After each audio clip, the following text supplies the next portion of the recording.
প্রত্যেক মা তার শিশুকে ভালোবাসে। কী হবে ইংরেজিটি? Every mother loves her child. Good afternoon to all. আশা করি প্রত্যেকে ভালো আছেন। আজও বেশ কয়েকটি সেন্টেন্স নিয়ে আলোচনা করব। আশা করি এগুলো আপনাদের জন্য অবশ্যই হেল্পফুল হবে। তাহলে চলুন ভিডিওটি শুরু করা যাক। মায়ের মতো আর কেউ হয় না। কী হবে ইংরেজিটি? There is no substitute of mother. Okay. ভবিষ্যতের জন্য কিছু খাবার সঞ্চয় করো। ইংরেজিটি হবে save some food for future. এখানে সেভ মানে হচ্ছে সঞ্চয় করা, আর ফুড মানে খাবার, আর ফিউচার মানে ভবিষ্যতের জন্য। এই জন্য লিখেছি save some food for future. Okay. দুর্ঘটনাটি গতকাল ঘটেছিল। The accident happened yesterday. Accident মানে হচ্ছে দুর্ঘটনা, সবাই জানেন, আর হ্যাপেন্ড মানে হচ্ছে ঘটা। ওকে। আর ইয়েস্টারডে মানে গতকাল, ওই জন্য লিখেছি the accident happened yesterday. Okay. চোরটি জোর করে বাড়িতে প্রবেশ করেছিল। The thief entered the house by force. Entered মানে প্রবেশ করা, আর থিপ মানে চোর, অবশ্যই জানেন, আর বাই ফোর্স মানে হচ্ছে জোর করে প্রবেশ করা। ওকে। তাহলে এই জন্য লিখেছি the thief had entered the house by force. Okay. Bharat টুর্নামেন্টটি জিতে নিয়েছিল। The India has won the tournament. Won মানে জয়লাভ করা, এখানে পাস্ট পার্টিসিপাল ফর্ম ইউজ করা হয়েছে। হ্যাঁ, হ্যাজ ওন। ওকে। অফিসাররা বৃষ্টির জন্য মিটিংটিকে স্থগিত রেখেছিল। The officers postpone the meeting due to rain.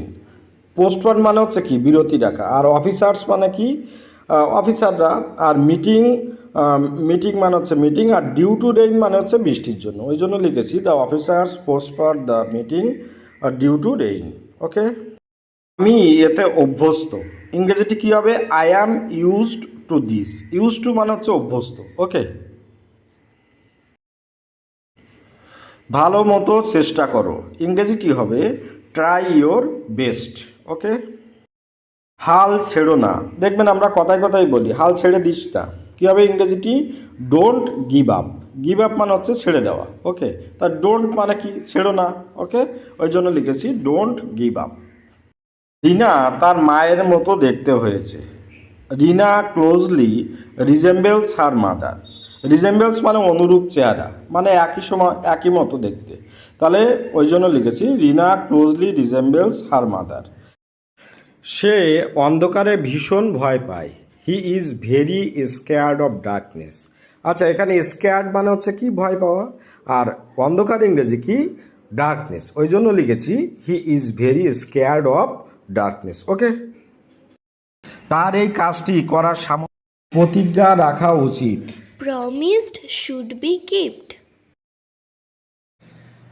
ব্যাংকে ডাকাতি হয়েছিল। The bank has been robbed. চোরেরা দরজা ভেঙেছিল। The thieves broke the door.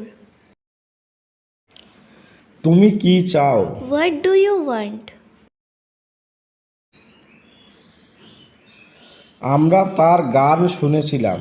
We heard her song. মা আমাকে একটি ছবি দেখিয়েছিলেন। Mother showed me a picture. আগামীকাল আমার কাকা আসবে। My uncle will come tomorrow. মা আমাকে জিজ্ঞাসা করেন আমি কি খেতে চাই। Mother asked me what I wanted to it.